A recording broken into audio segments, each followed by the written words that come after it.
Policy डायलगको साथमा global IMA bank, सबैका लागि बैंक।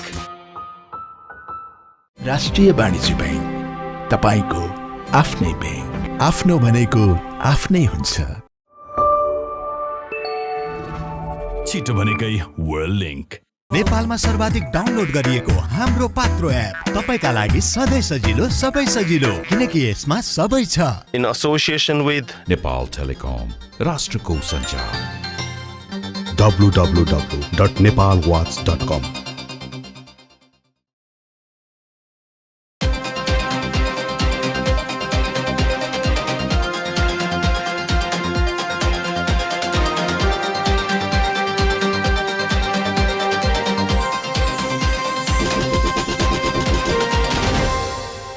नमस्कार, पोलिसी डायलगमा स्वागत छ। म घनश्याम ओझा। नीति अनुसन्धान प्रतिष्ठानको सहकार्यमा नेपाल वाच मल्टिमिडियाले सञ्चालन गरेको यो कार्यक्रम समुन्नतिका लागि नीति निर्माणको सञ्चार पैरवी अभियान हो। यो अभियान अन्तर्गत आज हामी 5 लाखभन्दा बढी कर्मचारीले सञ्चय गरेको करिब 6 खरबको सञ्चित रकम रहेको सञ्चय कोषको आगामी रणनीति कस्तो हुने, यसलाई थप प्रभावकारी बनाउन के गर्नुपर्छ भन्ने सन्दर्भमा छलफल गर्न गइरहेका छौँ।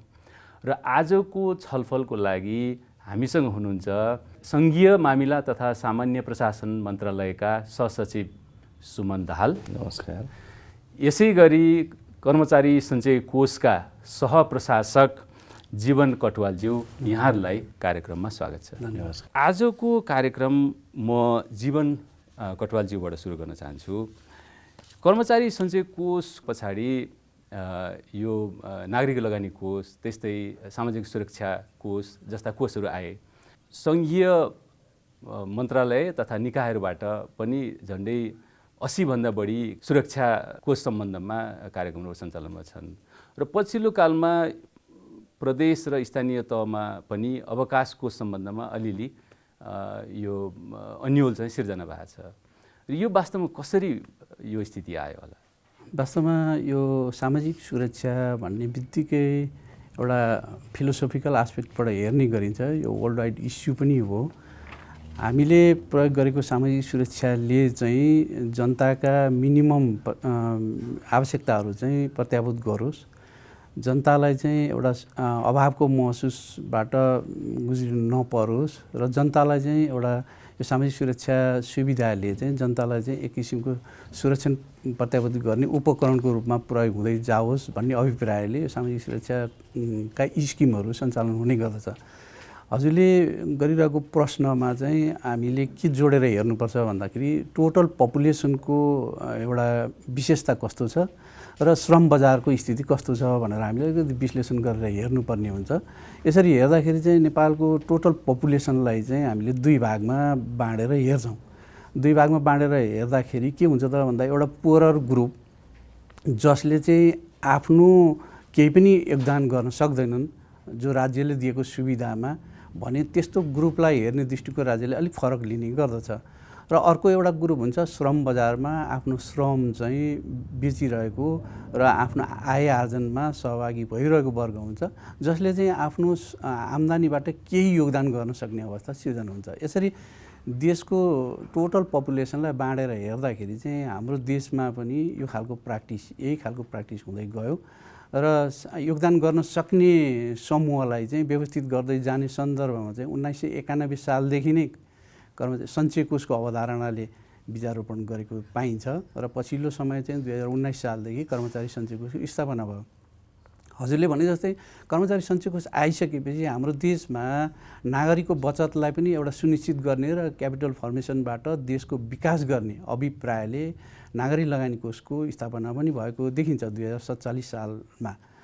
र त्यसपछि अलिक फरक ढङ्गले हेर्ने हो भने हामीलाई चाहिँ यो आय आर्जनमा सहभागी नभएका र गरिब जनतालाई चाहिँ राज्यले नै यो सहायता गर्नुपर्छ, यसमा चाहिँ योगदान गर्न सक्दैनन् भनेर चाहिँ विभिन्न स्किमहरू सञ्चालन भएको पाइन्छ। अघि हजुरले प्रश्नमा गरे जस्तै 80वटा कार्यक्रम जुन राज्यका विभिन्न निकायले, मन्त्रालयले सिधै करबाट, करको सञ्चितबाट, राज्यको कोषबाट प्रदान गर्दै आएको पनि हो। र त्यसपछि पछिल्लो समय श्रम बजारमै भएको श्रमिकहरूलाई जो आय आर्जनमा सहभागी भइरहेछन्, अनौपचारिक क्षेत्रमा कार्य गरिरहेका छन्, स्वरोजगारको अवस्थामा छन्, वैदेशिक रोजगारको अवस्थामा छन्, ती जनतालाई, ती पिपुललाई, ती मानिसहरूलाई पनि सामाजिक सुरक्षाबाट प्रोटेक्ट गर्नुपर्छ, संरक्षण गर्नुपर्छ भन्ने अभिप्रायले अलिकति दायरा विस्तार गर्ने अवधारणाले सामाजिक सुरक्षा कोषको पनि स्थापना भएको देखिन्छ। यसरी हेर्दा कर्मचारी सञ्चय कोष चाहिँ एउटा राष्ट्रसेवक सरकारी कर्मचारी, यसको ऐनमै सरकारी कर्मचारीहरू चाहिँ म्यान्डेटोरिली यो प्रोभिडेन्ट फन्डमा चाहिँ आबद्ध हुनुपर्ने व्यवस्था रहेको हो र यो कोषले चाहिँ 2019 सालदेखि झन्डै 27 लाख रुपियाँ बचतबाट नासोको रूपमा स्वीकार गरेर झन्डै 37,000 सञ्चयकर्ताको लिएर आउँदाखेरि अहिले झन्डै 5 लाख प्लस सरकारी कर्मचारीहरूको चाहिँ झन्डै 600 अर्बभन्दा बढी रकमको परिचालन गर्न सकिरहेको स्थिति छ। र यो समग्र टाइमलाइनमा हेर्ने हो भने चाहिँ यो समग्र नागरिकलाई सामाजिक सुरक्षाबाट संरक्षण गर्ने उद्देश्यले चालिएका प्रयासहरू हुन् जस्तो मलाई लाग्दछ। धन्यवाद। म चाहिँ अब यता सहसचिव सुमन दाहालज्यूसँग गएँ।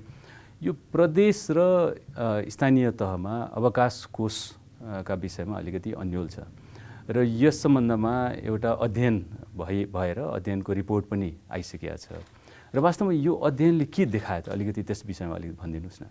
जस्तो अध्ययन भन्दा पनि कस्तो भने हजुरको यो सङ्घीय कर्मचारीहरू जुन हाम्रो समायोजनभन्दा पूर्व 74 सालमा हामीले जुन समायोजन गऱ्यौँ होइन, समायोजन ऐन मार्फत कर्मचारीहरू समायोजन गरियो। समायोजनभन्दा पहिले चाहिँ जति पनि कर्मचारीहरू थिए सबै केन्द्रीकृत हिसाबले केन्द्रकै लोकसेवा आयोगबाट पास भएर आएका थायी कर्मचारीहरू थिए होइन। तिनीहरूको सबैको अनिवार्य, सरले अघि भने जस्तै अनिवार्य योगदानमा आधारित हाम्रो सञ्चय कोषको व्यवस्था छँदै थियो। तर जब हामीले समायोजन गऱ्यौँ अनि भनौँ न यो तहगत व्यवस्था गऱ्यौँ हामीले, त्यस पछाडि प्रदेशमा समायोजन गरियो, स्थानीयमा समायोजन गरियो होइन। अब समायोजन भए पनि पहिलेदेखि नै सञ्चय कोष काटिरहेका केन्द्रकै कर्मचारीहरूको हकमा त अन्यल थिएन। तर समायोजन गर्दा हामीले धेरै खालका कर्मचारीहरू समायोजन गऱ्यौँ। जस्तो स्थानीय तहको कुरा गरौँ, स्थानीय तहमा हजुरको दुर्गम क्षेत्र विकास समिति होइन, जिल्ला विकास समिति अनि घरेलु महिला विकासका पनि कर्मचारीहरू हामीले त्यहाँ समायोजन गऱ्यौँ। त्यो बाहेक अहिले स्थानीय तहले आफैले राखेका कर्मचारीहरू पनि त्यहाँ थुप्रै छन् होइन। त्यो बाहेक हजुरको प्रदेशको लोकसेवाले पनि अहिले पदपूर्ति गरिरहेको छ। यो हिसाबले धेरै खालका कर्मचारीहरू अहिले स्थानीय तहमा कार्यरत छन् र ती सबै कर्मचारीहरू चाहिँ सञ्चय कोषमा अहिले योगदानकर्ताको रूपमा रहेका छैनन्। र सुरुमा 2074 सालमा जुन हामीले स्थानीय सरकार सञ्चालन ऐन ल्यायौँ, त्यो ऐनमा चाहिँ प्रत्येक स्थानीय तहमा एउटा अवकाश कोष हुनेछ भएर व्यवस्था गरेको छ। तर त्यो व्यवस्था भएअनुसार सबैको चाहिँ योगदान भनौँ न कट्टी भइरहेको छैन। त्यसले गर्दा चाहिँ ती कर्मचारीहरूको कस्तो हुन्छ त अब कसरी उनीहरूको चाहिँ भनौँ न सेवा अवकाश पश्चातको सुविधा कसरी मेन्टेन हुन्छ भन्ने विषय एउटा अन्यल भइरहेको हुनाले त्यसलाई के गर्न सकिन्छ भन्ने हिसाबले एउटा सानो अध्ययन चाहिँ हामीले गरेका छौँ होइन। त्यसमा कस्तो देखियो हजुरको भने जस्तो एकातिर स्थानीय सरकार सञ्चालन ऐनले प्रत्येक स्थानीय तहमा एउटा अवकाश कोष हुनेछ भनेको छ। तर अर्कोतिर चाहिँ अब एउटा स्थानीय तहको कर्मचारी अर्को स्थानीय तहमा पनि सर्वा हुने प्रावधान चाहिँ प्रदेशको ऐनहरूले बनाइरहेको छ। र त्यस्तै अब सङ्घीय नियामती सेवा ऐन आइसक्दा त्यसले अन्तरप्रदेशको सर्वाको पनि कुरा ल्याउला। त्यसो गर्दा त एउटा कर्मचारी स्थानीय तहबाट धेरै ठाउँ सर्वा भएर जाने भयो। जाँदा त्यो स्थानीय तहमा भएको अवकाश कोषले मात्रै त फेरि त्यसलाई त क्याटर गर्न सक्दैन। त्यो हिसाबले चाहिँ त्यसलाई अलिकति माथिल्लो तहबाट व्यवस्थापन हुनुपर्छ कि जस्तो चाहिँ त्यसले देखाएको छ। जस्तो उदाहरणको लागि प्रदेशभरिको कोष चाहिँ एउटै बनाउने कि भन्ने पनि एउटा विकल्प आएको छ। फेरि प्रदेशबाट प्रदेशमा सर्व हुन्छ भने त्यो फेरि एउटा प्रदेशले हुँदैन भनेपछि केन्द्रीकृत रूपमै कोष आवश्यक पर्छ कि भन्ने खालको कुरा आएको हुनाले त्यो स्थानीय सरकार सञ्चालन ऐनको जुन व्यवस्था छ त्यसलाई अझै अलिकति रूपान्तरण गरेर परिमार्जन गरेर केन्द्रीकृत रूपमा कोषको व्यवस्था गर्नुपर्छ जस्तो देखियो। फेरि त्यो कोष चाहिँ एउटा छुट्टै कोष बनाउँदा अघि हामीले कुरा गरिसक्यौँ, सञ्चय कोष छ, लगानी कोष छ, अब सामाजिक सुरक्षा कोष छ। फेरि अर्को कोष भन्दाखेरि कोषको धेरै एउटा एडमिनिस्ट्रेटिभ एक्सपेन्सेस हुन्छ। त्यो हिसाबले बरु यिनै भएकै कोषहरू मध्येबाट सञ्चालन गर्नुपर्छ कि भन्ने यस्तो कुरा आयो। दोस्रो चाहिँ अब भनौँ न सञ्चय कोष भयो, लगानी कोष भयो, सामाजिक सुरक्षा कोष भयो, सबै एक एकवटा ऐनले सञ्चालित छन्। त्यस कारणले अहिले भन्दै गरेको हामीले स्थानीय तह र प्रदेशका कर्मचारीहरूको अवकाश कोष सम्बन्धी छुट्टै ऐन पनि आवश्यक पर्छ कि अथवा भएको ऐनमा केही संशोधन गरेर जानुपर्छ भन्ने यस्ता खालका चाहिँ इस्युहरू चाहिँ हामीले त्यो रिपोर्टमा देखिएको छ। धन्यवाद शशीज्यू। म अब फेरि जीवन कटुवालज्यूसँग गएँ। यसमा कर्मचारी सञ्चय कोषले पनि त केही कामहरू त पक्कै सोचिरह होला नि यो विषय समाधान गर्नलाई। निश्चय पनि यो विषय चाहिँ अहिले सुमन सरले भने जस्तो यो अलिक कानुनी विषय हो। यो सामाजिक सुरक्षाको प्रत्याभूत चाहिँ कानुनद्वारै गर्नुपर्छ। अब हुन त संविधानमै व्यवस्था भएको विषय हो सामाजिक सुरक्षाको विषय, र यो स्थानीय निकायमा जब हामी प्रवेश गर्छौँ, सुमन सरले अघि भन्नुभयो एउटा रिपोर्ट पनि सुमन सरको संयोजकतामा बसेको कार्यदलले दिइसकेको छ। त्यसैको पेरिफेरीमा बसेर हामीले अलिकति यसलाई विश्लेषण गर्ने भने चाहिँ यो 3-4वटा कानुन चाहिँ अहिले यो स्थानीय निकायको सामाजिक सुरक्षालाई योगदानमा आधारित कोषलाई चाहिँ व्यवस्थापन गर्ने सन्दर्भमा देखिन्छ। पहिलो कानुन त मूलतः सङ्घीय कानुन भए पनि यो निवृत्ति भरण कोष ऐन 2075 हो। त्यसको दफा 33 मा सुमन सरले भनेको दफा 33 मा चाहिँ अब नेपाल सरकारलाई दायित्व पर्ने गरी चाहिँ स्थानीय निकायहरूले र कसैले पनि यो सामाजिक सुरक्षाको योजनाहरू चाहिँ ल्याउनु हुँदैन। ल्याउँदाखेरि योगदानमा आधारित स्किमहरू नै ल्याउनु पर्दछ र यसको लागि कानुन बनाउन सकिन्छ है भनेर व्यवस्था गरिदिएको छ। अर्को ऐन छ स्थानीय स्वायत्त शासन ऐन 2075। त्यो ऐनले पनि त्यसको दफा 91 मा के व्यवस्था गरेको छ भन्दाखेरि यो योगदानमा आधारित कोषहरू चाहिँ स्थानीय निकायले सञ्चालन गर्न सक्छ है भनेर त्यहाँ व्यवस्था गरेको देखिन्छ। र स्थानीय स्वायत्त शासन नियावली 2056 छ। त्यसले पनि हरेक निकायमा हरेक स्थानीय तहमा एउटा कोष रहनुपर्छ भनेर व्यवस्था गरेको हुनाले, र अर्को एउटा कानुन पनि पछिल्लो समयमा आएर जोडिएको छ यो कर्मचारी समायोजन सम्बन्धी ऐन 2075, जसले चाहिँ झन्नै अहिले सुमन सरले राख्दै हुन्थ्यो झन्नै 42,000 कर्मचारी सङ्घीय कर्मचारीहरूलाई चाहिँ स्थानीय निकायमा समायोजन गरेको देखिन्छ। यसरी यी कानुनका पृष्ठभूमिलाई हेर्ने हो भने चाहिँ अलिक छरिएर कानुन रहेको जस्तो र एउटा कानुनको आवश्यकता महसुस गरेको जस्तो, र यो अघि सुमन सरको रिपोर्टले पनि त्यो आवश्यकता महसुस गरिसकेको अवस्था देखिन्छ। तर यसलाई अलिक व्यवस्थित बनाउनको लागि केही कानुनहरूमा भएका व्यवस्थाहरूलाई अहिले कार्यान्वयनको स्थितिमा चाहिँ तदारुकता देखाउनु पर्ने र कानुनमा भएका व्यवस्था अनुसारै योगदानमा आधारित सामाजिक सुरक्षा कोषको व्यवस्था चाहिँ स्थानीय निकायमा पनि गर्नुपर्ने अवस्था छ। अब त्यो प्रतिवेदनलाई नै हामीले यसो फोकस गरेर हेर्ने हो भने चाहिँ त्यसले यो कानुन बनाउनु पर्ने जुन निवृत्त भरण कोष ऐन 2075 छ त्यसको दफा 33 मा जुन व्यवस्था भएको छ त्यसले कानुन बना भनेको छ। र अर्को ऐन छ त्यसले चाहिँ एउटा कोष योगदानमा आधारित कोष हुनुपर्छ भन्ने छ। यो सबैलाई हेर्दाखेरि एउटा कोष हुनुपर्ने, योगदानमा आधारित कोष हुनुपर्ने र त्यसको लागि छुट्टै कानुन बनाउनु पर्ने अवस्था देखिन्छ। र यसरी कानुन बनाउँदाखेरि सबै अहिले भएका स्थानीय निकायहरूको सङ्ख्या 753 वटैमा हामी गयौँ भने चाहिँ 753 वटैमा अवकाश कोष योगदानमा आधारित अवकाश कोष सिर्जना हुने हो कि फेरि यो आफ्नै तरिकाले सञ्चालन गर्दाखेरि चाहिँ सङ्घीय अवधारणाभन्दा फरक ढङ्गले सञ्चालन हुने हो कि भन्ने खालको प्रश्नको उत्तर खोज्दाखेरि निरूपण गर्नुपर्ने विषयमा हामीले यो चाहिँ केन्द्रीय प्रणालीबाटै सञ्चालन हुनुपर्छ है भनेर रिपोर्टमा पनि देखिन्छ। तसर्थ कर्मचारी सञ्चय कोष चाहिँ एउटा सङ्घीय अवधारणा अनुसार स्थापना भएको र यसले चाहिँ धेरै सुविधाहरू आफ्ना सदस्यहरूलाई प्रवाह गरिरहेको सन्दर्भलाई लिएर हिँड्दा र यो संस्था चाहिँ अब सार्वजनिक र सरकारी निकायको चाहिँ म्यान्डेटरी संस्थाको रूपमा कार्यरत रहिरहेको सन्दर्भमा चाहिँ अब कर्मचारी सञ्चय कोषले केही इनिसिएट गर्नुपर्छ यो सन्दर्भमा भन्ने छ। अहिलेको कानुनबाट स्थानीय निकायहरूले जम्मा गरिरहेको केही रकमहरू हामीले जम्मा लिइरहेको पनि छौँ। तसर्थ कर्मचारी सञ्चय कोषले अब सहकार्य एउटा गर्ने, समन्वय गर्ने र केन्द्रीय नीति अनुरूप स्थानीय निकायहरूको पनि योगदानमा आधारित अवकाश कोष सञ्चालन गर्ने र आफ्ना सरकारले निर्माण गरेका कानुनअनुसार योजना सञ्चालन गर्ने र योजनाको वितरण गर्ने प्रणालीमा चाहिँ आफू संस्थागत क्षमता बढाउँदै जाने र त्यो प्रारूप अनुरूप नै आफ्नो कानुनहरूलाई पनि परिमार्जन गर्दै जानुपर्ने अवस्थामा छौँ र हामीले त्यो इनिसिएट गरिसकेका छौँ र केही कानुनहरू फर्मेसन पनि भइसकेको जानकारी गराउन चाहन्छु। हजुर धन्यवाद। म फेरि सशज्यूसँग आएँ। अब कर्मचारी सञ्चय कोषको हाम्रो जीवन सरको कुरा सुन्दाखेरि अलिक जटिल जस्तो लाग्यो। यो नयाँ कानुन ल्याउनु पर्ने, फेरि नयाँ कोष नै निर्माण गर्नुपर्ने जस्तो पनि देखियो। अब यसले त झन् जटिलता ल्याउँछ, किनभने यो सामाजिक सुरक्षा कोषलाई नै हामीले कार्यान्वयनमा ल्याउँदाखेरि धेरै नै कठिनाइहरू भएको थिए होइन। किन सुरुमा त अलिक बढी अन्योलता पनि आएको थियो अनि त्यसपछि फेरि किन सामाजिक सुरक्षा कोषमा जाने अलरेडी यो सञ्चय कोषमा भइसकेको मान्छेहरू कर्मचारीहरू भन्ने खालको पनि विषय आएको थियो। अब यसले त अझ जटिलता ल्याएको हो कि जस्तो पनि लाग्यो, यहाँको धारणा के छ? जटिलता भन्दा पनि कस्तो भने अब समस्याको समाधान गर्नुपर्छ भन्ने खालको एक किसिमको आइडेन्टिफिकेसन चाहिँ भयो। जुन 74 सालपछि हामी सङ्घीय संरचना गएपछि कर्मचारीको समायोजन, पदपूर्ति अनि विभिन्न ऐनहरू बनाउँदै अहिलेसम्म आइपुग्यो। अब सङ्घीयताको कार्यान्वयनको चरणमै छौँ हामी वास्तवमा होइन। आइरहँदा प्रदेशहरूले प्रदेश निजामती सेवा ऐन बनाउनु भयो, अहिले 7वटै प्रदेशले बनाए र अब प्रदेशले निजामती सेवा ऐन प्रदेशको हकमा बनाए। अब स्थानीय तहको हकमा पनि प्रदेशले नै स्थानीय कर्मचारीहरूको सेवा सञ्चालन सम्बन्धी ऐन बनाउनु पर्ने छ। त्यो अहिले सबै प्रदेशहरूले बनिसकेको छैन। त्यो बनिसक्दा त्यसमा यो अवकाश कोषको व्यवस्था पनि केही न केही राखेर गइन्छ जस्तो मलाई लाग्छ होइन। अनि अब सङ्घीय निजामती सेवा ऐनले पनि यो कुरालाई केही खुलाउला जस्तो मलाई लाग्छ।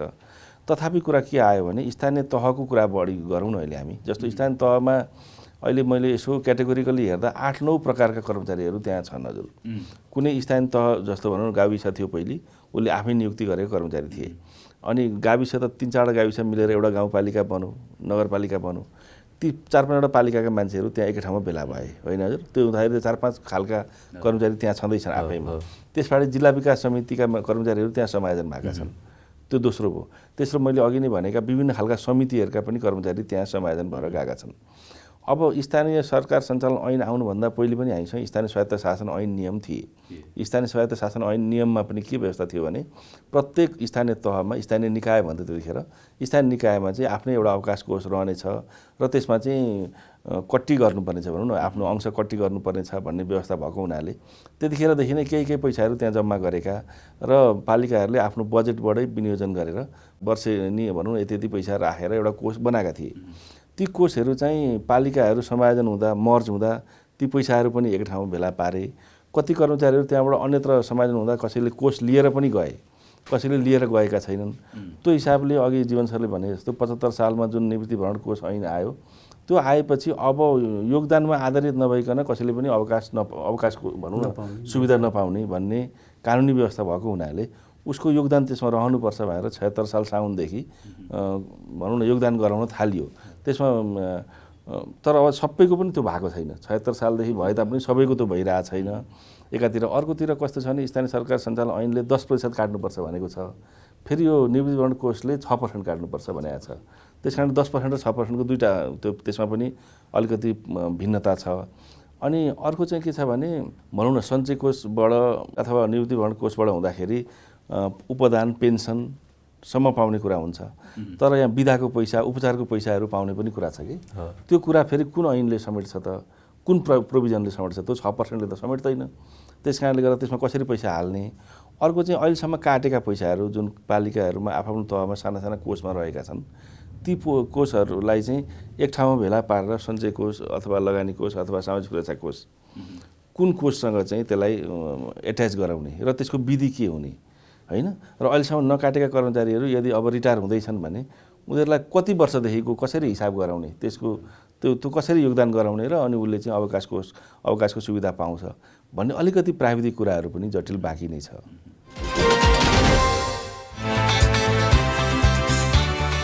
विदेशबाट नेपाल पैसा पठाउने सरल र सुलभ माध्यम ग्लोबल रेमिट, छिटो, छरितो र भरपर्दो।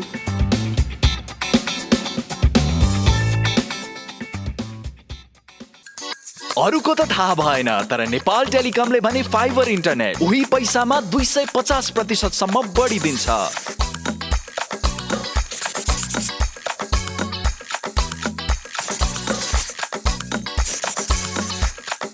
जति भन्छौ त्यति दिन्छौ। जडान तथा मर्मतको लागि 198 मा फोन गर्नुहोस्। नेपाल टेलिकम, राष्ट्रको सञ्चार। पाइला सपनाको भरोसाले हिँड्छ,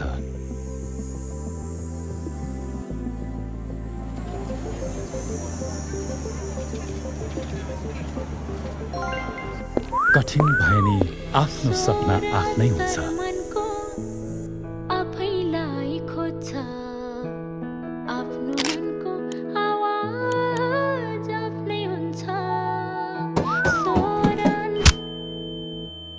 कथा साहसको आँट कोरिदिन्छ, व्यथाको कथा पनि आफ्नै हुन्छ।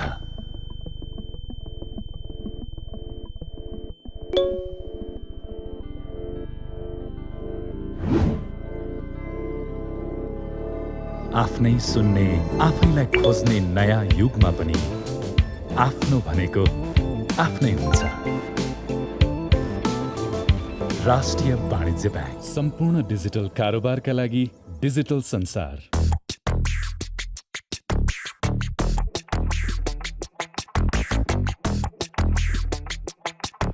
It's always fun when you hit the road, making turns in a brand new Tiago EV, and it's fully charged, getting miles is easy on the go.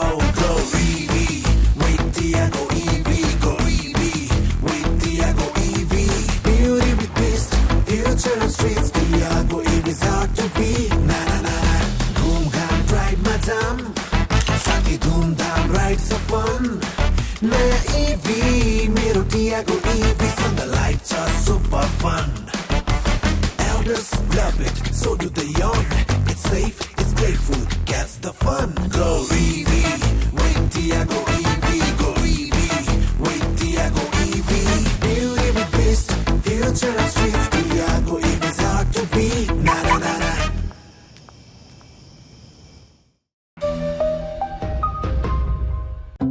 जोड्दै मनको तार, जोड्दै मनको तार, जोड्दै मनको तार। जोडिएको छ मन मानसँग, हौसला छ यति यति तरङ्ग, बढ्दैछौँ अघि अघि लाग्दै 27 वर्षदेखि इन्टरनेटको स्पिडमा मात्र होइन, प्रविधि सुविधा सृजनशीलतामा पनि सधैँ छिटो। वर्ल्ड लिङ्क, मनसँग जोडिएको तार, तपाईँलाई पनि व्यक्त गर्दछ आभार। छिटो भनेकै वर्ल्ड लिङ्क। नेपालमा सर्वाधिक डाउनलोड गरिएको हाम्रो पात्रो एप तपाईँका लागि सधैँ सजिलो, सबै सजिलो, किनकि यसमा सबै छ। जीवन कटवालज्यूसँग गएँ। यो सामाजिक सुरक्षा कोषको स्थापना पछाडि पक्कै पनि सञ्चितमा कर्मचारी सञ्चय कोषमा प्रभाव त पर्यो होला र अब दीर्घकालीन रूपमा यो सञ्चय कोषलाई बढी प्रभावकारी बनाउनलाई सङ्घीय सरकारले कस्तो भूमिका खेल्दियो भने चाहिँ त्यो बढ्ने जस्तो लाग्छ। कर्मचारी सञ्चय कोष ऐन 2019मा चाहिँ यो मूलतः सरकारी कर्मचारी चाहिँ वन्स अब जबमा इन्टर गर्छ भने, इनरोल हुन्छ भने अटोमेटिकल्ली प्रोभिडेन्ट फन्डको मेम्बर हुन्छ भन्ने खालको प्र्याक्टिस र कानुनी व्यवस्था पनि छ। तर निजी क्षेत्र आउँछ भने चाहिँ शैक्षिक रूपमा छ, शैक्षिक रूपमा भएको हुनाले सम्झौता गरेर कर्मचारी सञ्चय कोषमा आउन सक्ने सम्भावना त्यहाँ रहन्छ र यद्यपि छँदैछ। अब यता सामाजिक सुरक्षा कोष आइसकेपछि चाहिँ सामाजिक सुरक्षा कोष चाहिँ निजी क्षेत्रलाई बाध्यात्मक बनाएर ल्याइएको छ भने निजी क्षेत्रका रोजगारदाताहरूले आफ्नो कर्मचारीको सामाजिक सुरक्षालाई चाहिँ सामाजिक सुरक्षा कोषमै आबद्ध भएर व्यवस्थापन गर्नुपर्छ है भन्ने परिस्थिति देखिन्छ। यसो गर्दाखेरि अलिकति प्रतिस्पर्धा सिर्जना भएको हो कि इन्डस्ट्रीमा जस्तो लाग्छ। तर कर्मचारी सञ्चय कोषले यसलाई कसरी हेर्यो भन्दाखेरि यो प्रतिस्पर्धा भने राज्यले इनिसिएट गरेका स्किमहरूको टोटल श्रम बजारमा झन्डै अहिले हाम्रो 70 लाख कामदार कर्मचारीहरू चाहिँ श्रम बेचिरहेका छन्। तिनीहरूलाई व्यवस्थापन गर्नलाई ल्याएका परिपूरक संस्थाहरू हुन् भन्ने अवस्था छ। यद्यपि कर्मचारी सञ्चय तर प्रतिस्पर्धा त देखिया छ त्यो अहिले मैले त्यसलाई ठ्याक्क जोड्दैछु हजुर। कहाँनिर सञ्चितमा चाहिँ सामाजिक सुरक्षा कोष आउनुभन्दा अगाडि त कर्मचारी सञ्चय कोष मात्रै थियो। झन्डै 55-56 वर्षसम्म कर्मचारी सञ्चय कोषले सञ्चालन गरिरहेको योजनामा परिपूरक रूपमै भए पनि सामाजिक सुरक्षा कोष आइसकेपछि अभियसली प्रभाव परेको देखिन्छ। मूलतः यो प्रभावलाई हामीले हेर्ने भने दुई तरिकाले हेर्न सकिन्छ। दुई तरिका भनेको एउटा के हो त भन्दाखेरि श्रम बजारलाई व्यवस्थापन गर्न सकिने हिसाबले दायरा आफआफ्नो निर्दिष्ट गर्नुपर्छ र एउटा सेक्टरमा एउटा संस्थाले प्रभावकारी ढङ्गमा काम गर्नुपर्छ र आफ्नो आफ्नो सेक्टरमा काम गर्दाखेरि यो चाहिँ कम्प्लिमेन्ट्री रूपमा परिपूरक रूपमा चाहिँ राज्यले जनतालाई दिन खोजेको प्रत्याभूतिको अवस्था चाहिँ सिर्जना हुन्छ भन्ने कुरा एउटा प्रभाव त्यहाँ परेको छ र यसले गर्दाखेरि चाहिँ एउटा आत्मविश्वास श्रमिकहरूमा पनि बढेको देखिन्छ। अर्को हजुरले जोडेको ठ्याक्क स्रोत परिचालनमा देखिन्छ। यो स्रोत व्यवस्थापनमा कर्मचारी सञ्चय कोषले चाहिँ सामाजिक सुरक्षा कोष आउनुभन्दा अगाडि एउटा ठुलो राशिको क्यापिटल निर्माण गरिसकेको थियो देशमा, देशको विकासमा त्यो परिचालन पनि गरिरहेको थियो र आइसकेपछि निजी क्षेत्रका रोजगारदातालाई र श्रमिकहरूलाई चाहिँ बाध्यात्मक रूपमा सामाजिक सुरक्षा कोषमा इनरोल गर्नुपर्ने भएको हुनाले ती जसले सञ्चय कोषमा काटिरहेका थिए ती त्यता जानुपर्ने र रकमान्तर गर्नुपर्ने स्थिति सिर्जना भयो। मोटामोटी रूपमा हामी हेर्ने भने टोटल हामी त्यतिखेर 6 लाख प्लसको सदस्यता व्यवस्थापन गरिरहेको संस्था थियो, त्यसको झन्डै 10% र निजी क्षेत्रको मात्र 1,20,000 प्लस हामी कहाँ इनरोल भइरहेका थिए, त्यसको झन्डै 50देखि 60% सदस्यहरू चाहिँ स्वत बाध्यात्मक रूपमा र यो त्यो स्किममा राज्यले ल्याएको स्किममा समावेश हुनुपर्ने अवस्था सिर्जना भयो। त्यो गर्दाखेरि त्यो मेम्बरलाई रकमान्तर गर्दाखेरि हाम्रो ट्रान्सफर गर्दाखेरि हाम्रो झन्डै 35 अर्ब रुपियाँको समायोजनको स्थिति देखिएको थियो त्यतिखेर। र त्यतिखेर एउटा अप्ठ्यारो के पनि थियो भने कानुन आउँदाखेरि परिपूरक रूपमा आएको थिएन, सहयोगी रूपमा आएको थिएन र हामीले हाम्रो कर्मचारी सञ्चय कोष ऐनमा चाहिँ कुनै पनि मेम्बरले एकचोटि डिपोजिट सुरु गर्छ भने ऊ चाहिँ रोजगारदाताबाट अलग भएको प्रमाण पेश नगरेसम्म अथवा रिटायरमेन्ट नभएसम्म, अवकाश नभएसम्म उसले त्यो पैसा पाउने अवस्था सिर्जना हुँदैन। तर यसरी राज्यले ल्याएका दुईटा निकायहरू कम्प्लिमेन्ट्री रूपमा आउँछ भने, श्रम बजारलाई व्यवस्थापन गर्न चाहन्छन् भने एउटा कोषबाट अर्को कोषमा रकमान्तर गर्ने व्यवस्था कानुनमा हुनुपर्ने र त्यो क्यापिटल फर्मेसन जुन मैले अहिले शब्द प्रयोग गरिरहेको थिएँ हजुर, त्यो राज्यको विकासमा प्रयोग भइरहेको रकमलाई एकैचोटि पेमेन्ट पर्ने अप्ठ्यारोहरू चाहिँ कानुनी जटिलताहरू चाहिँ समन्वयमै सिर्जना हुनुपर्थ्यो भन्ने अपेक्षा चाहिँ सञ्चय कोषको थियो, तर त्यो भइरहेको थिएन। र पछि हामीले के गर्यौँ त भन्दाखेरि हामीले आफैलाई समायोजन गर्दै यो व्यवस्थापन गर्नुपर्छ, राज्यले एउटा परिपूरक संस्थाको स्थापना गरिसक्यो भनेर हामीले त्यसलाई चाहिँ भुक्तानी गर्ने व्यवस्था गऱ्यौँ। र यो भुक्तानी गर्दा पनि समस्या के आयो भने त्यहाँ त विभिन्न लोन स्किमहरू प्रवाह भइरहेछ, आफ्ना सदस्यहरूलाई नै लोन दिइरहेछ, विभिन्न 6 प्रकारका लोन सुविधाहरू दिइरहेछ। त्यो सुविधाहरूलाई कसरी समायोजन गर्ने? जब सामाजिक सुरक्षा कोषमा रकमान्तर गर्ने हो भने त्यहाँ त लोनको स्किम सुरुमा आउँदा थिएन, अनि लोन जस्ताको जस्तै रकमान्तर गर्न पनि सकिएन।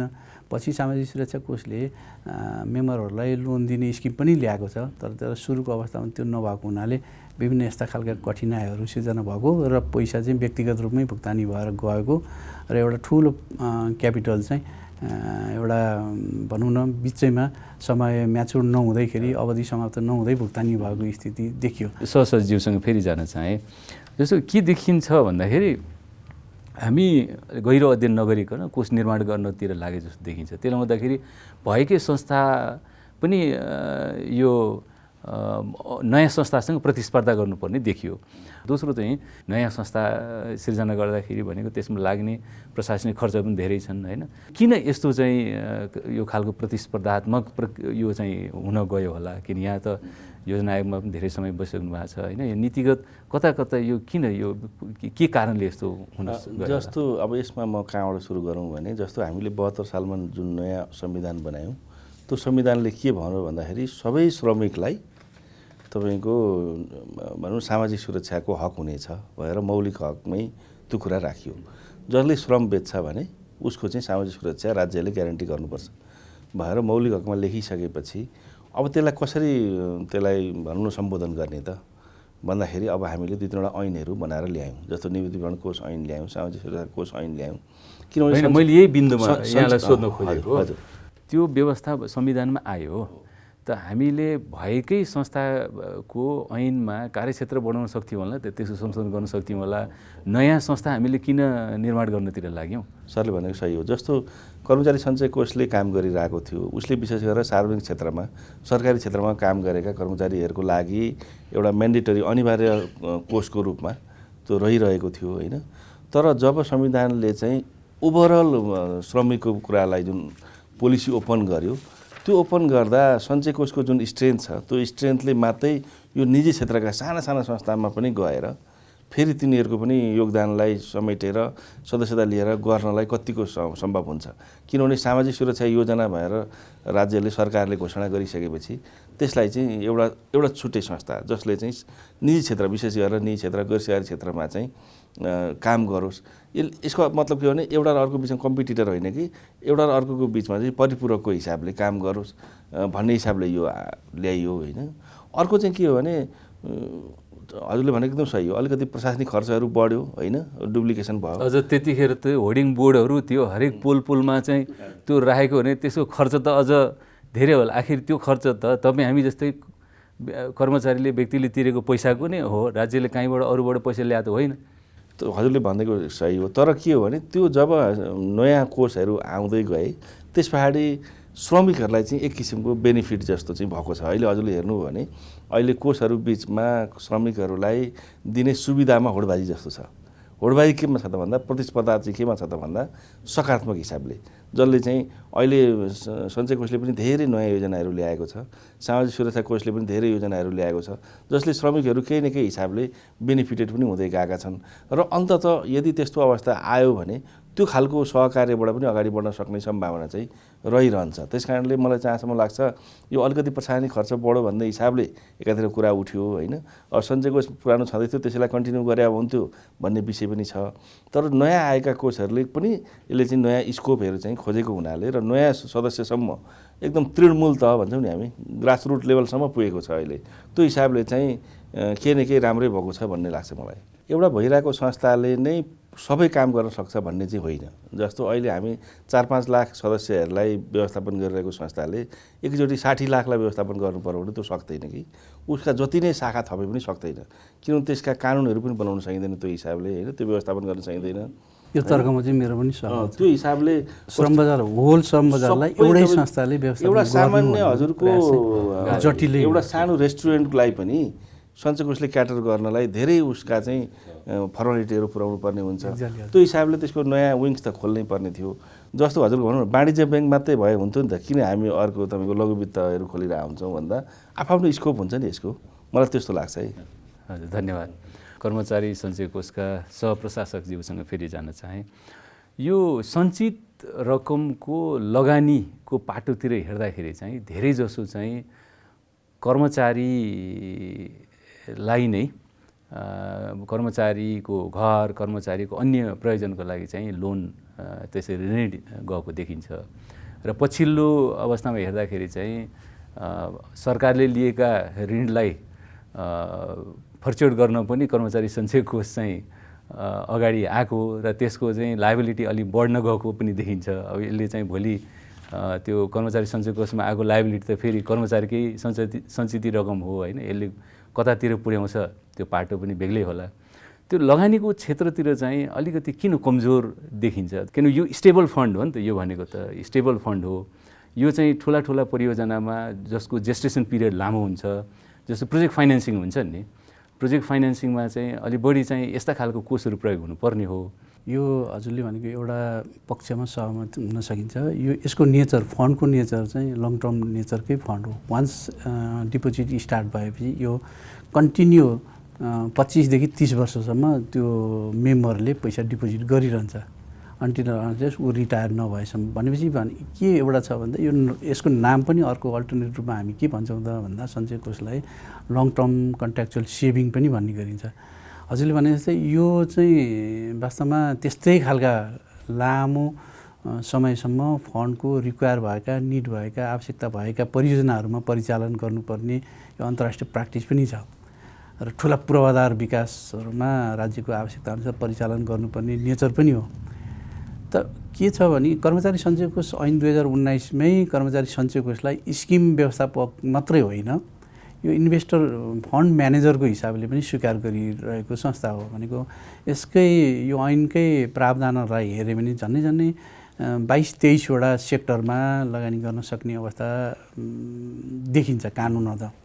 ती 22-23वटा सेक्टरलाई हेर्ने भने अब पोर्टफोलियो म्यानेजमेन्टको कुरा हुन्छ र सबैभन्दा ठुलो यो पोर्टफोलियो ठुलो अमाउन्टको ठुलो राशिको फन्ड व्यवस्थापन गर्दाखेरि यो रिस्क र रिटर्नलाई ट्रेड अफ चाहिँ निकै च्यालेन्जिङ कुरा रहेछ।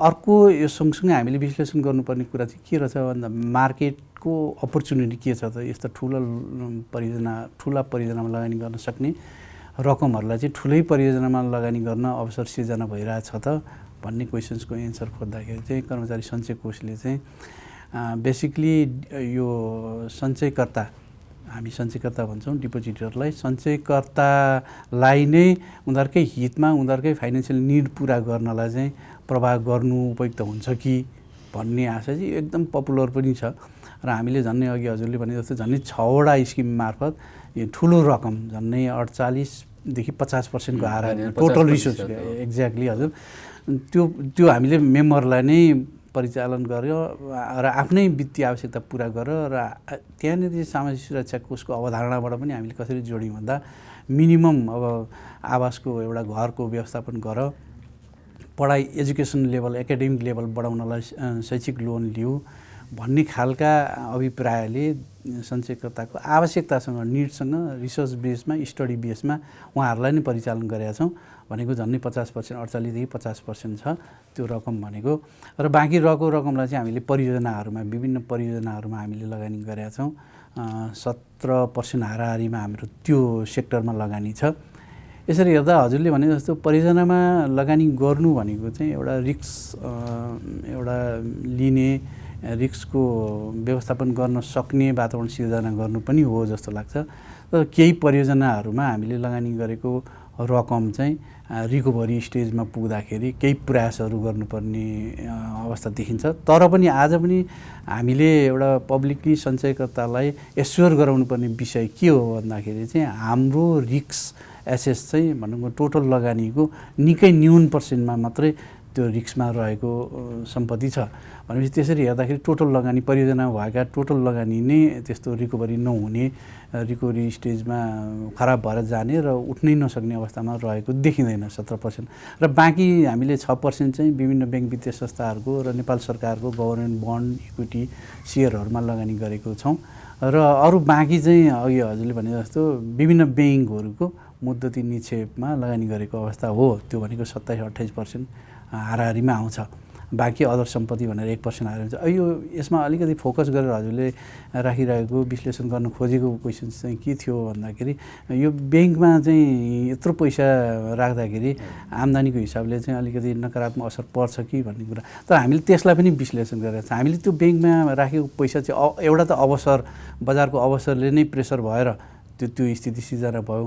अर्को बजारमा जुन हामीले हेऱ्यौँ भने त्यसको रिटर्न चाहिँ लास्ट 5 इयर्सको रिटर्न चाहिँ एफडीमा के थियो त भनेर हेर्यो भने मोर देन 8.5% देखिन्छ भनेको 8.5%मा 5 वर्षको औसत लगानी गर्नु भनेको हामीले सञ्चयकर्तालाई दिने रेट चाहिँ इन्फ्लेसन रेटभन्दा माथि राख्नलाई सहयोग पुगिरहेको अवस्था छ।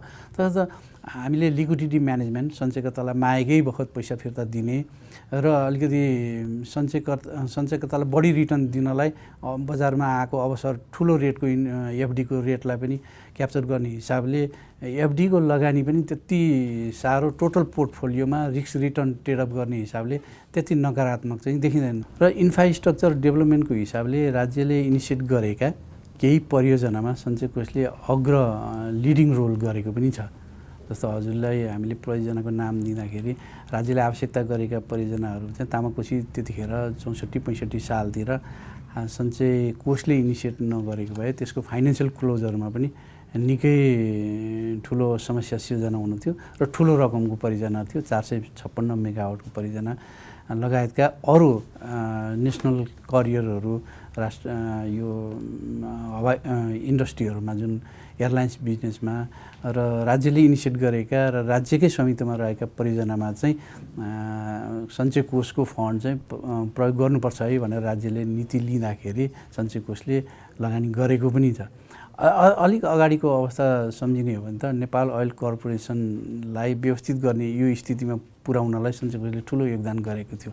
ब्याकअपमा सञ्चय कोषको फाइनेन्सियल सपोर्टले नै त्यो संस्था आज यो इकोनोमीमा राम्रो खालको रोल निर्वाह गर्न सक्ने र अहिलेको प्राइसिङ पोलिसीले चाहिँ सस्टेन गर्न सक्ने स्थितिमा पुगेको अवस्था थियो। तर अलिक पछाडि यसको पृष्ठभूमिमा गएर हेर्ने भने कर्मचारी सञ्चय कोषको फन्डको ठुलो योगदान रहेको छ।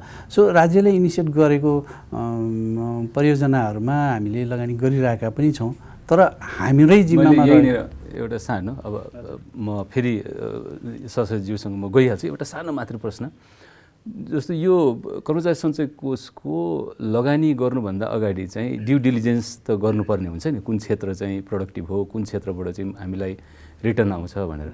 अब हामीले सुनेका छौँ, देखेका छौँ, जस्तो एयरलाइन्समा कर्मचारी सञ्चय कोषको धेरै रकम चाहिँ गएको छ होइन। आयल निगम तामाकोसीको लगानीको पनि त्यो पनि अप्ठ्यारोमै परेको छ होइन, कति गुणा बढ्यो। यी सबै परियोजनाको कस्टै कहाँ पुगिसक्यो होइन। त्यो हेर्दाखेरि चाहिँ अब सरकारले भन्दै अघि यहाँले एकदम राम्रो कुरा उठाउनु भयो भने, किनभने हामीले लगानी गर्नुभन्दा अगाडि चाहिँ यो चाहिँ कर्मचारीको सञ्चित रकम हो, यो सेन्सिटिभ हो, विच इज ट्रु, वास्तवमा त्यो एकदम सही कुरा हो। तर यस्ता क्षेत्रमा गएको छ कि जहाँ चाहिँ लगभग त्यो पैसा डुब्यो कि भन्ने खालको एउटा त्रास पनि छ होइन। भने यो ड्यु डिलिजेन्समा त असाध्यै कमजोर देखियो नि त। परियोजना छनौट त यहाँको डोमेनभित्र पर्छ नि त। एक्ज्याक्टली, त्यसमा कुनै दुविधा छैन। परियोजना छनौट, परियोजनाको विश्लेषण हाम्रै डोमेनभित्र पर्छ र जुन परियोजना समस्याहरू छ कि यहाँ छैन। त्यसमा के छ भन्दाखेरि अलिकति यसमा हामीले सञ्चयकर्तामा जाने सूचना पनि भएको हुनाले के रहे त यसका तथ्यहरू भन्ने कुरा पनि जानकारी गराउनुपर्छ। र तामाकोसी परियोजना अहिले रिकभरीको स्टेजमा छ र हाम्रो हरेक 3 त्रैमासिक रूपमा उसको रिकभरी इन्स्टलमेन्ट तोकिएको छ र हामी उसबाट रिकभरी गरिरहेका छौँ र रेगुलर रिपेमेन्ट पनि गरिरहेको स्टेजमा छ। खालि के भयो भन्दा सुरुमा परियोजनाको कस्ट जुन डिजाइन भयो र त्यसमा पछि फिजिकली डिजाइनहरू चेन्ज भएको कारण एउटा, दोस्रो एक्सचेन्ज रेटमा जुन समय लाग्यो त्यसमा भएको एक्सचेन्ज रेटको कारणले परियोजनामा केही लागत बढ्न गएको हो। र सबैभन्दा ठुलो लागत चाहिँ हामीले लिने इन्ट्रेस्ट रेटकै कारणले पनि परियोजनाको लागत चाहिँ भयो। हामीले त्यो परियोजनालाई छनौट गर्दै गर्दा जुन स्थितिमा त्यसको रिटर्न हुन्छ भनेर अपेक्षा गरिएको थियो, आज कुनै डेभिएसन छैन र रिकभरी भइरहेको स्थिति छ र सञ्चयकर्ताको पैसा चाहिँ त्यो मजाले वेल्थ म्याक्सिमाइज हुने स्टेजमा पुगेको छ। र हामीले एउटा स्थिति सुरुमा के विश्लेषण गर्छौँ परियोजनाको विश्लेषण गर्दा भन्दा यो लगानीले सञ्चयकर्ताको कुल सम्पत्तिमा कति प्रतिशतको दरले म्याक्सिमाइज गर्न सकिन्छ at the end of the हरेक फिस्कल इयर। यो म्याक्सिमाइज गर्ने दर चाहिँ हामीले बजारमा भइरहेको इन्फ्लेसनको दरभन्दा कम हुन्छ कि बढी हुन्छ, एउटा फिलोसफी नै छ। हजुरलाई म यहाँ निवेदन गर्न चाहन्छु कि सञ्चय कोष जस्तो र निवृत्तिभरण कोष जस्तो रकमको यो बढ्ने दर चाहिँ एटलिस्ट इन्फ्लेसनभन्दा माथि हुनुपर्छ र न सेभिङ गरेको अर्थ रहन्छ। इन्फ्लेसनभन्दा तल रेटले यो क्यापिटलाइज भयो, म्याक्सिमाइज हुँदै गयो भने चाहिँ त्यो चाहिँ त्यति औचित्यपूर्ण हुँदैन भन्ने छ र हामी हरेक त्यो कुरालाई हेर्छौँ। र सरकारले एउटा अनुरोध गरेको के हुन्छ त भन्दा, म यसको ब्याकअपमा छु है, म राज्य नै सोभरेन स्टेटै ब्याकअपमा छ है भन्दा हेर्ने दृष्टिकोण र प्योर परियोजना मात्रै रिस्कमा छ कि छैन भनेर हेर्ने दृष्टिकोण अलिक फरक मात्रै हो। र हामीले जति पनि लगानी नेपाल ओइल कर्पोरेसनले दिएको टोटल रकम हाम्रै इन्ट्रेस्ट रेटमा ब्याक भइसकेको छ। अहिले 0% इन्ट्रेस्टमा चल्यो भने चाहिँ एनएसीको चाहिँ रिकभरीको स्टेजमा छ। विदेशबाट नेपाल पैसा पठाउने सरल र सुलभ माध्यम ग्लोबल रेमिट, छिटो, छरितो र भरपर्दो।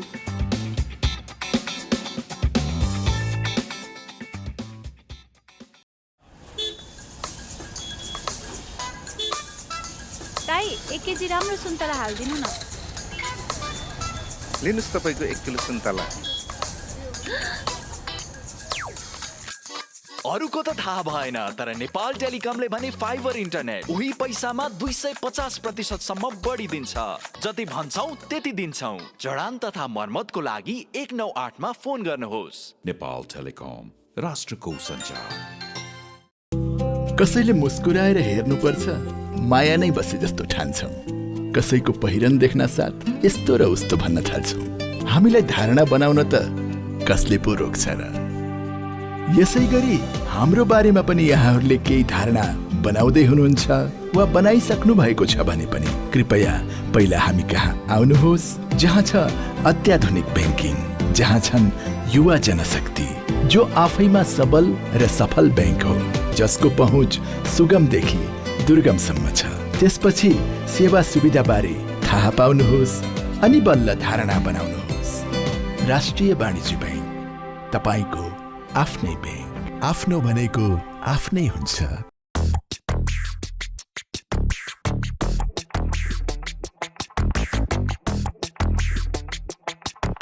It's always fun when you hit the road, making turns in the brand new Tiago EV, and it's fully charged, getting miles is easy on the go. Go EV with Tiago EV, go EV with Tiago EV. Beauty with twist, future of streets. Tiago EV is hard to beat. Na na na na, boom gam drive madam, saki boom down ride so fun. Naya EV, मेरो Tiago EV, from the lights are super fun. Elders love it, so do the young. It's safe, it's grateful, gets the fun. Go EV, with Tiago EV, go EV, with Tiago EV. Beauty with beast, future of streets. Tiago EV is hard to beat. Na na na na.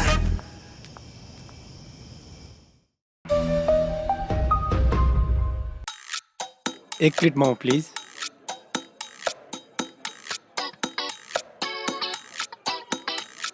हजुरको एक plate momo.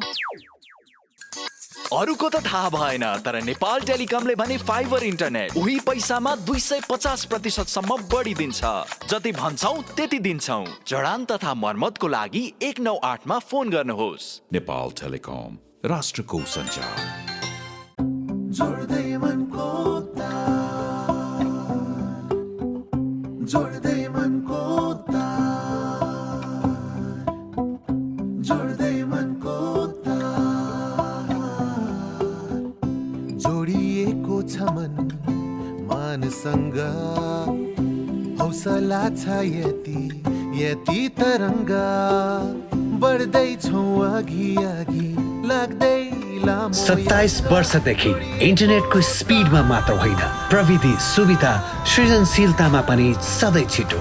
World link, मनसँग जोडिएको तार, तपाईँलाई पनि व्यक्त गर्दछ आभार। छिटो भनेकै वर्ल्ड लिङ्क।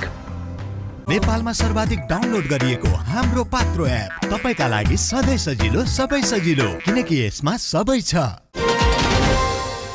सजिलोसँग जान चाहे बिमासँग पनि यति धेरै पैसा छ होइन, सञ्चय कोष, कर्मचारी सञ्चय कोष 6 खरबभन्दा बढी छ भने हामीसँग पुँजीको अभाव त्यति धेरै देखिन्न होइन। यसलाई चाहिँ सही सदुपयोग गर्ने हो भने बिमासँग भएको त्यो ठुलो रकम छ, यहाँ चाहिँ छ। अब रेमिटेन्सको यत्रो धेरै पैसा आउँछ होइन, त्यसलाई चाहिँ बेस्ट च्यानलाइज गर्न सक्यो भने त धेरै नै हुनसक्छ। धेरै जसो के देखिन्छ, बिमाको पनि ब्याङ्कको एफडीमा बस्छ होइन, त्यहाँ चाहिँ के देखिन्छ भन्दाखेरि कुन ब्याङ्कमा बढी ब्याङ्कहरू प्रतिस्पर्धा गर्छन् त्यो बिमाको पैसा लिनलाई, कर्मचारी सञ्चय कोषको पैसा लिनलाई। र अब त्यो पाटोमा नजाउँ, कस्ता खालका प्रतिस्पर्धा हुन्छन् भन्ने कुरा केही समय म पनि ब्याङ्कमा काम गरिसकेको हो होइन। पनि यो त एकदम गलत भयो नि वास्तवमा होइन। अब यस्तो छ हजुरको, कस्तो छ भने म 2-3वटा कुरा जोड्न चाहन्छु। जस्तो एउटा चाहिँ कर्मचारी सञ्चय कोष ब्याङ्क होइन, वित्तीय संस्था चाहिँ हो तर ब्याङ्क होइन। त्यस कारणले ब्याङ्कले जस्तो नाफा खाने गरी एक्टिभिटीहरू सञ्चालन गर्न सक्दैन, पहिलो कुरा। दोस्रो कुरो, सञ्चय कोष सरकारी संस्था हो, सरकारी संस्था भएको हुनाले त्यसले निजी संस्थाको जस्तो रिस्क लिएर काम गर्न सक्दैन। तेस्रो कुरा चाहिँ यो योगदानकर्ताहरूको रकम जम्मा भएको विषय हो र त्यसमा सरकारको योगदान छ। त्यस कारणले गर्दा यो संस्थाको पहिलो प्रायोरिटी चाहिँ योगदानकर्ता हुन्छ होइन र एउटै संस्थाले सबै देशै विकास गर्छ भन्ने पनि होइन। जस्तो अब हामीले जति पनि पूर्वाधारका डिफिसियन्सीहरू देख्यौँ, डेफिसिटहरू देख्यौँ, त्यो चाहिँ यहाँ पैसा छ त्यसले लगानी गरिदियो हुन्थ्यो भन्ने कुरा पनि अब कहिलेकाहीँ मिल्दैन कि। किनभने त्यो संस्था किन हामीले जन्मायौँ त भन्दा पहिलो कुरा त योगदानकर्ताकै हितको लागि होइन, बरु योगदानकर्तालाई को हितलाई कसरी म्याक्सिमाइज गर्ने। जस्तो एउटा सरले अघि भन्नुभयो नि, कम्ती इन्फ्लेसनभन्दा बढी चाहिँ रिटर्न दिन पाए हुन्थ्यो, एउटा त्यो हो। त्यो बाहेक अरू के फेसिलिटी दिन सकिन्छ? जस्तो मैले अघि पनि हजुरलाई निवेदन गरेँ, सामाजिक सुरक्षा कोष आइसकेपछि सञ्चय कोषले दिने सुविधाहरू मलाई लाग्छ डेफिनेटली बढेको छ, सुविधाहरू पनि थपेर गएको छ कि त्यो भनेको योगदानकर्ताको लागि एउटा राम्रो अवसर प्राप्त भएको छ। त्यो बाहेक शिक्षा स्वास्थ्यका पूर्वाधारहरू भनौँ न, अहिले शिक्षामा अलिकति यो लोनको कुरा आएको छ, स्वास्थ्यमा पनि फेसिलिटीहरू थप्नु भएको छ। त्यस्तै पर्छ भने योगदानकर्ताहरूको स्वास्थ्य शिक्षाका पूर्वाधारहरूलाई बरु अलिक अगाडि जानुपर्छ कि भन्ने हिसाबले चाहिँ मैले सोचेको हो। तर एउटा कमर्सियल ब्याङ्ककै जसरी जाने हिसाबले चाहिँ जान सक्दैन कि जस्तो मलाई लाग्छ, किनभने यो चाहिँ धेरै 6 लाख भनेको त धेरै मान्छे हो नि, 6 लाख त योगदानकर्तै छन्, त्यसका परिवार जोडिएका छन् भनेको प्रत्येक नागरिकको चासोको विषय छ प्रत्येक लगानीमा। त्यस कारणले गर्दा कुनै एउटा वित्तीय संस्थाले गरेको लगानीभन्दा यो एकदम बिल्कुल फरक छ। ड्यु डिलिजेन्स हजुरले भन्नुभयो, नेपाल सरकार आफै ग्यारेन्टी बस्छ भने त्योभन्दा ग्यारेन्टेड लोन भनौँ न के हुनसक्छ होइन? त्योभन्दा राम्रो त्यसले त पुरा हुन सक्दैन, किन नेपाल सरकार ग्यारेन्टी बसेर तिर्न नसकेका धेरै उदाहरणहरू छन् होइन? धेरै त्यसरी लोनहरू चाहिँ डुबिया छन् होइन? त्यतातिर हामी नजाउँ होइन? ग्यारेन्टी बस्दैमा लगानी नेपाल सरकार ग्यारेन्टी बसेरै डुबेको लोन होइन होइन तिर्न सकेका छैन, धेरै झमेलाहरू छन्, हिसाबमा त रहिरहेछ नि। हजुर हो, हिसाबमा रहेको छ होइन? अनि यहाँले भन्नुभएको सही हो कि सञ्चय कोषमा चाहिँ सञ्चित रकम हुन्छ, पब्लिकको पैसा हो, त्यसो त ब्याङ्कको पनि पब्लिककै पैसा हो होइन? डिपोजिटरको पैसा हो होइन? सेन्सिटिभ हुन्छ र प्रोपर ड्यु डिलिजेन्स गरेर चाहिँ गर्नुपर्ने चाहिँ देखिन्छ नि त वास्तवमा होइन? त्यो सही हो। हजुर, मैले चाहिँ अब फेरि जीवन कटुवालज्यूसँग जान चाहेँ। यो चाहिँ अन्तर्राष्ट्रिय अभ्यास अनुरूप चाहिँ यो पर्याप्त यो सामाजिक सुरक्षाको प्रत्यावृत्ति दिलाउनको लागि कस्तो नीति लिनु उपयुक्त देखिन्छ? यसका असल सुशासन संरचनागत सुधारहरू कस्तो आवश्यकता देख्नुहुन्छ? यो चाहिँ वर्ल्ड वाइड इस्यु नै हो, सोसल सेक्युरिटी चाहिँ कस्तो हुनुपर्छ भन्ने कुरा चाहिँ यो फेरि कन्टेक्चुअल पनि रहेछ कि हरेक देशहरूले आफ्नो परिस्थिति अनुसार यो डिजाइन गर्ने र कार्यान्वयन गर्ने अवस्था रहेछ। हामीले प्र्याक्टिस हेर्न सक्छौँ, सञ्चय कोष जस्तो योजनाबाटै होल राज्यका आय आर्जन गर्ने र आम नागरिकहरूलाई नै सुविधा दिइरहेको सिङ्गापुर र प्रोभिडेन्ट फन्डलाई बिस्तारै पेन्सन फन्डमा रूपान्तरण गरिरहेको देश भुटानका उदाहरणहरू पनि लिन सकिन्छ। र हामीले हाम्रो कन्ट्रीमा ती उदाहरण ती अध्ययनले हामीलाई के सिकाउँछ त भन्दाखेरि आम आय आर्जन गर्न नसकेका गरिब जनतालाई राज्यले नै ट्याक्स फाइनेन्सबाट सामाजिक सुरक्षा सुविधा दिनुपर्ने र अर्को खालको श्रम बजारमा आय आर्जन गरिरहेका वर्गलाई सामाजिक सुरक्षा दिनुपर्ने।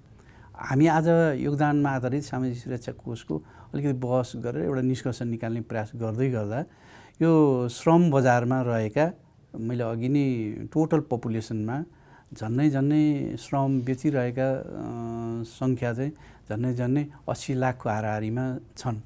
त्यसमध्ये 70 लाख चाहिँ यो औपचारिक क्षेत्र र अनौपचारिक क्षेत्रमा कार्यरत श्रमिकहरूलाई विचार गर्ने हो भने अघि सुमन सरले राख्नु भएको थियो, मैले सहमत पनि जनाएको विषय के थियो भने यो 70 लाख श्रमिकहरू विभिन्न सेक्टरमा छन् हजुर, इन्फर्मल सेक्टरमा छन्। यो एउटा अर्को सेगमेन्ट छ हजुर, वैदेशिक रोजगारमा गएर झन्डै 60 लाखले आफ्नो श्रम बेचिरहेछ। तिनीहरूको सामाजिक सुरक्षालाई पनि जोडेर हेर्ने हो भने हामीले निश्चय पनि यो बजारमा व्यवस्थापन गर्ने कानुन चाहिँ अलिक फरक ढङ्गले निर्माण गर्नुपर्ने र डिमार्केसन गरिदिनुपर्ने। कानुनमै अब तिमीले यो सेक्टरको सामाजिक सुरक्षा चाहिँ एकीकृत रूपमा व्यवस्थापन गर भनेर एउटा म्यान्डेट दिनुपर्ने अवस्थामा राज्य पुगेको जस्तो मलाई लाग्छ। तसर्थ हामीले हेर्ने भने एकीकृत सुविधा दिने, तर कुन सेक्टरको लागि?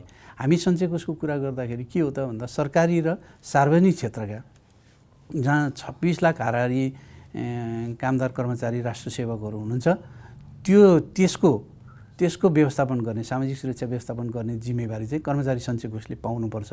अब चाहिँ परिपूरक संस्थाको रूपमा सञ्चय कोष अगाडि बढ्न चाहन्छ। तसर्थ कानुन यही अनुसार फर्मेसन हुने, संशोधन हुने व्यवस्था गरिदिनु पर्यो भन्ने हाम्रो अपेक्षाहरू जोडिँदै गएको छ। र हामीले जुन सुविधाहरू दिइरहेका छौँ, अब जस्तो वित्तीय सुविधाहरू, सापटीका कुराहरू, अनि सामाजिक सुरक्षा सुविधा पनि हामीले 4 प्रकारका सामाजिक सुरक्षा दिइरहेछौँ। अब त्यसलाई चाहिँ विशेषतः सरकारी र सार्वजनिक क्षेत्रका राष्ट्र सेवक कर्मचारीहरूमा फोकस गर्न पाउनुपर्छ भन्ने हाम्रो अपेक्षा जोडिन थालेको छ। यो पछिल्लो समय श्रम बजारलाई व्यवस्थित गर्ने र सामाजिक सुरक्षा नीतिलाई कार्यान्वयन गर्ने सन्दर्भमा यो स्थिति रहेको छ। यसो गर्ने हो भने चाहिँ के हुन्छ त भन्दाखेरि स्पष्ट श्रम बजारको खाका कोरिने र राज्यले लिएको नीति चाहिँ प्रभावकारी ढङ्गमा अगाडि बढ्ने र त्यसको लागि चाहिँ एउटा कानुन संशोधन गर्नुपर्ने अवस्था र एउटा संरचनागत विषयमा अलिकति परिमार्जन गर्नुपर्ने अवस्था, दायरामा एउटा स्पष्टता ल्याउनुपर्ने विषयहरू चाहिँ निरूपण भएर राज्यले लिएको सामाजिक सुरक्षाको नीति चाहिँ प्रभावकारी रूपमा अन्तर्राष्ट्रिय प्रचलन अनुसार कार्यान्वयन हुने देखिन्छ। हजुर, धन्यवाद। म अब सहसचिवज्यूसँग आएँ। तपाईँको अध्ययनअनुसार यो अन्तर्राष्ट्रिय सामाजिक सुरक्षा संस्थाको स्थायी सदस्यको हैसियतले अन्तर्राष्ट्रिय प्रचलन अनुसार कोषले विस्तार गर्नुपर्ने कार्यक्रमहरू के होलान्, कस्ता होलान्, अलिकति बताइदिनुहोस् न। जस्तो अघि नै पनि हामीले सुरुमा भन्यौँ नि हजुरको, जस्तो संविधानले आम नागरिकलाई सामाजिक सुरक्षाको मौलिक हक हुनेछ भन्यो हैन। आम नागरिकलाई नै सामाजिक सुरक्षाको हक हुनेछ भन्नुको मतलब आम नागरिक जो श्रम बेच्छ, जो व्यावसायिक छ, जो पेसाविद छ, ऊ कुनै न कुनै संस्थामा आबद्ध हुन्छ हैन, काहीँ न काहीँ जोडिन्छ, काहीँ उसले चाहिँ आफ्नो रजिस्टर्ड गरेको हुन्छ भनेपछि त्यसमा उसले गरेको श्रम बापत उसले त्यहाँ योगदान गर्छ र योगदान गरे बापत उसले चाहिँ अवकाश पश्चातको सामाजिक सुरक्षाको हक हुनेछ, उसलाई प्राप्त गर्नेछ भनिसकेपछि सञ्चय कोषले मात्रै त्यो व्यवस्थालाई समेट्न सकेन अथवा सक्दैन जस्तो लाग्यो त्यतिखेर हैन। त्यतिखेर हामीले कानुनको परिकल्पना गऱ्यौँ र अहिलेकै प्रोभिजनलाई रेट्रोफिटिङ गर्नुभन्दा बरु एउटा नयाँ प्लान जाउँ भन्ने हिसाबले त्यो बनाइयो। त्यो बनाएपछि सामाजिक सुरक्षा कोषले धेरैवटा स्किमहरू अहिले ल्याएर प्रयासहरू गरिरहेछ। अद्यापि त्यसमा पनि धेरै इस्युहरू छन्। अहिले पनि धेरै योगदानकर्ताहरू त्यसमा सामेल हुने नहुने विषयमा डिबेटहरू चलिरहेको छ। सञ्चय कोषबाट यता ट्रान्सफर गर्ने कुरामा पनि धेरै विषयहरू आए। त्यस कारणले गर्दा सञ्चय कोष आयो अथवा सामाजिक सुरक्षा कोष आयो अथवा लगानी कोष पनि एउटा छ अथवा अघि हामीले भन्यौँ स्थानीय तहको प्रदेशका लागि एउटा छुट्टै फेरि कोष पनि चाहिन्छ कि पनि भन्यौँ। यसले के जनाइरहेछ भने अब नागरिकको सामाजिक सुरक्षा चाहिँ कुनै न कुनै तरिकाले चाहिँ समेट्नु पर्छ जुन चाहिँ हाम्रो अन्तर्राष्ट्रिय अभ्यास भनौँ अथवा अहिले हामीले अन्तर्राष्ट्रिय महासन्धिहरूमा गरेका प्रतिबद्धता भनौँ हैन, नागरिकको चाहिँ सामाजिक सुरक्षाको हकको ग्यारेन्टी गर्नको लागि चाहिँ त्यो काम गर्नुपर्ने छ। त्यसमा चाहिँ जस्तो अघि हामीले भनौँ के गर्दा योगदानकर्ताहरूलाई चाहिँ हक हित अभिवृद्धि हुन्छ हैन। जस्तो उनीहरू एउटा भनौँ न श्रमिकको कुरा गर्दा त श्रमिकहरू सामान्यतया नेपालको जिडिपीको कुरा गरौँ, पर क्यापिटा इन्कमको कुरा गरौँ अथवा यहाँको नेसनल इन्कमको कुरा गर्दा न्यून वैतनिक हिसाबले यहाँ श्रमिकहरू रहेका छन् जुन हामी विकसित देशहरूभन्दा कम आयमा यहाँ तपाईँको श्रम बेचिरहेको अवस्था छ। त्यस कारणले उनीहरूको श्रम बेचिरहेको जुन पारिश्रमिक छ त्यो पारिश्रमिकले मात्रै उनीहरूको सबै खालको आवश्यकताहरू पुरा भइरहेको छैन भने त्यसलाई चाहिँ यस्ता कोषहरूले केही न केही स्किम मार्फत सपोर्ट गरिदिने। जस्तो अहिले पछिल्लो समय सञ्चय कोषले उपचार सम्बन्धी एउटा स्किम ल्याएको छ, स्वास्थ्य उपचार, त्यसले ठुलो एउटा चाहिँ राहत योगदानकर्ताहरूलाई दिएको छ। त्यसै गरेर अहिले उसको सन्ततिहरूको लागि शैक्षिक यो हैन कर्जाहरूको व्यवस्था गरेछ, त्यसले बच्चा पढाउनको लागि एउटा ठुलो काम गर्दैछ। पछि त्यस्तै गरेर एउटा अब भनौँ एउटा सानो आफ्नो घर बनाउनको लागि उसले एउटा त्यो स्किम दिएको छ। त्यसरी कसरी हुन्छ त्यो श्रमिकलाई आफूले श्रम गरे बापत मेरो पनि कोही छ है भन्ने एउटा ढाडस दिने खालको एउटा हो। दोस्रो चाहिँ मलाई के लाग्छ हजुरको भने जब यो नयाँ संविधान आइसकेपछि हामीले सामाजिक सुरक्षाका हकहरूलाई कार्यान्वयन गर्दै जाँदा जुन यो कोष बनायौँ अथवा यस्ता योजनाहरू ल्यायौँ त्यसले समाजमा पनि एक किसिमको विभेदलाई कम गरेको छ जस्तो मलाई लाग्छ कि हजुरको। पहिले हामी जागिर सुरु गर्दा अथवा अलिक 10-15 वर्ष अगाडि उहाँ त पेन्सनवाला हो भन्थे, पेन्सन खाने खालको मान्छे, पेन्सन खाने र नखाने बिचमा विभेद जस्तो थियो क्या। तर अब पछिल्ला समयका जुन हामीले योजनाहरू ल्यायौँ मलाई जहाँसम्म लाग्छ अब निजी क्षेत्रको एउटा सानो संस्थामै काम गर्नेले पनि मेरो पनि भोलि अब केही न केही अवकाश पश्चातको सुविधाहरू मैले पाउँछु। त्यस कारणले मलाई अब त्यही नै पेन्सन खाने खालकै सरकारी जागिरै खानुपर्छ थाहै भन्ने अलिक कम भयो भन्ने मलाई लाग्छ। सुविधाहरूमा पनि केही न केही पाएका छन् हैन। अन्तर्राष्ट्रिय सन्धि महासन्धिलाई पनि फलो गरिएको छ। तर त्यति भन्दा भन्दै अब के त त्यस पछाडि के गर्ने त, यिनीहरूलाई मर्ज गर्ने कि अथवा यिनीहरूको छाता ऐन जस्तो एउटा बनाउने कि अथवा यसमा के गर्न सकिन्छ भन्ने एउटा अर्को एउटा अध्ययन चाहिँ जरुरी छ जस्तो मलाई लाग्छ। हजुर, हस् त हामी आजको कार्यक्रमको अन्तमा आएका छौँ। र यो सञ्चय कोषलाई थप प्रभावकारी बनाउन आगामी रणनीति कस्तो हुने, कसरी यसलाई चाहिँ थप प्रभावकारी बनाउन सकिन्छ भन्ने सन्दर्भमा यहाँहरूले आफ्ना विचारहरू राखिदिनु भयो। यहाँहरूलाई पुनः नेपाल वाच मल्टिमिडियाका तर्फबाट धन्यवाद दिन चाहन्छु र म पनि आजको कार्यक्रमबाट बिदा हुन चाहन्छु। धन्यवाद, नमस्कार।